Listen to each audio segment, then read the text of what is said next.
కలియుగం అంతమయ్యే లోపు వడ్డీతో సహా ఈ అప్పు తీరుస్తానని స్వామి మాటిచ్చారు. అందుకే మనం హుండీలో వేసే కానుకలు ఆ వడ్డీ కింద జమ అవుతాయని చెబుతారు. అందుకే ఆయన్ను వడ్డీకాసులవాడు అని కూడా పిలుస్తారు.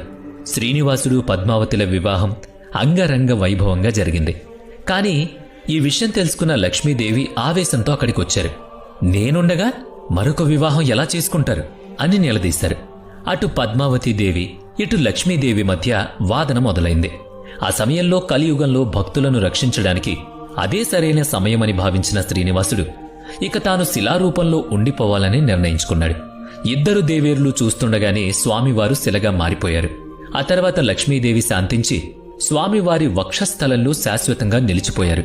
కాని పద్మావతీదేవి మాత్రం స్వామివారి కోరిక మేరకు కొండ కింద ఉన్న తిరుచానూరులో అలమేలు మంగగా వెలిశారు.